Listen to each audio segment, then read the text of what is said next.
अस्सलामु अलैकुम वरहमत उल्लाह वबरकातुहू। इल्मी दुनिया यूट्यूब चैनल में हम आपका तहे दिल से खैर मकदम करते हैं। कानून साज कौंसिल में उठाया गया तालीमी मरकज के बरतरफ रजाकारों का मसला। जेडीयू के एमएलसी गुलाम रसूल बलियावी ने उठाया सवाल। आरजेडी के एमएलसी रामचंद्र पोरबे ने बरतरफ रजाकारों को बहाल करने के मुतालबे की हिमायत। चेयरमैन ने हुकूमत से नोटिस लेने को कहा। अगर दोस्तों अभी तक आपने हमारे चैनल को सब्सक्राइब नहीं किया है तो सब्सक्राइब कर लें और बेल आइकन को प्रेस करना ना भूलें, ताकि जो भी खबरें हम अपलोड करें सबसे पहले आप तक पहुंचें। बिहार में तालीम को फ़रोग़ देने के मकसद से शुरू किए गए तालीमी मरकज़ के तकरीबन 3500 रज़ाकारों की बरतरफी का मसला बुध को जेडीयू के एमएलसी गुलाम रसूल बलियावी ने उठाया। उन्होंने सवाल उठाते हुए कहा कि अफसरान के मुख्तलिफ मुतज़ाद मकतूब की वजह से तालीमी मरकज़ में रज़ाकार के तौर पर काम कर रहे अक़लियती फ़िरका के जनरल ज़ुमरे के हज़ारों रज़ाकार बर्तरफ कर दिए गए हैं। इसकी वजह से वो भुखमरी के दहाने पे पहुंच गए हैं। उन्होंने कहा कि नखादा अफराद को ख्वादा बनाने के मकसद से शुरू किए गए तालीमी मरकज़ के लिए बाज़ाब्ता रज़ाकार बहाल किए गए थे। उन्हें जब बहाल किया गया था तो सिर्फ अक़लियती फ़िरका की शर्त रखी गई थी, लेकिन अचानक उसमें तब्दीली करके इंतहाई पसमानदा अक़लियत कर दिया गया। उन्होंने बरतरफ रज़ाकारों को बिला ताख़ीर बहाल किए जाने का मुतालबा भी किया। गुलाम रसूल बलियावी के जरिए उठाए गए सवाल की आरजेडी के एमएलसी रामचंद्र पोरबे ने भी हिमायत की। उन्होंने कहा तालीमी मरकज के रज़ाकारों को अलग अलग जिला में अलग अलग तारीखों पर बर्तरफ किया जा रहा है। उससे रज़ाकारों में शदीद गम व गुस्सा है। हुकूमत को फौरी तौर पर उन्हें दोबारा बहाल किए जाने के लिए जरूरी इक़दाम उठाने चाहिए। इस मौके पर कानून साज कौंसिल के चेयरमैन मोहम्मद हारून रशीद ने कहा कि मामला बहुत संगीन है और हुकूमत उसका नोटिस लेगी।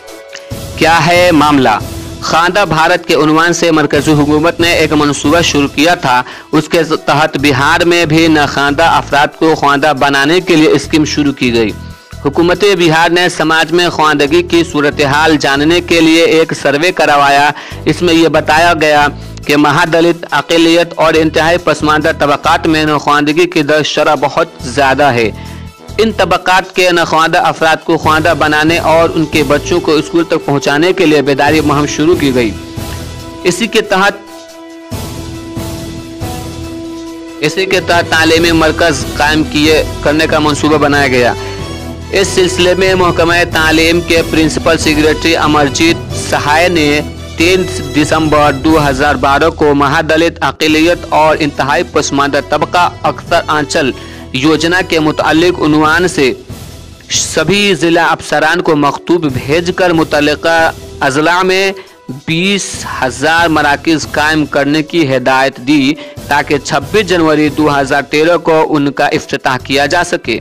इसी मंसूबा के तहत तालीमी मराकिज़ में अक़लियती फ़िरका के अफराद को बतौर रज़ाकार 1 साल की मुद्दत के लिए तक़र्रुरी की गई। इसमें अक़लियती फ़िरका के जनरल ज़ुमरे के अफराद भी तक़र्रुरी की गई। रज़ाकारों की कारदगी को देखते हुए उनकी मुद्दत कार में इजाफा किया गया। वह मामूल के मुताबिक अपनी खिदमत अंजाम दे रहे थे। इसी दौरान उन्होंने मेहनताना में इजाफे का भी मुतालबा किया, जिसको मंजूर भी कर लिया गया। तालीमी आम्मा के डायरेक्टर ने 8 अगस्त 2016 को तालीमी मरकज़ के रज़ाकारों की तनख्वाह 8,000 रुपये माहाना करने का हुक्म दिया, लेकिन 19 मई 2018 को और 1 अगस्त 2018 को अक़लियती फ़िरका के जनरल ज़ुमरे के रज़ाकारों को बहाली को गैर कानूनी करार देकर उन्हें बर्तरफ कर दिया गया। तालीमी मरकज़ के तकरीबन 3,500 रज़ाकार। तो देखते हैं इस एहतजाज का बिहार सरकार पे क्या असर पड़ता है। तो दोस्तों ये खबर कैसी लगी, ज़्यादा से ज़्यादा शेयर, कमेंट और लाइक ज़रूर करें।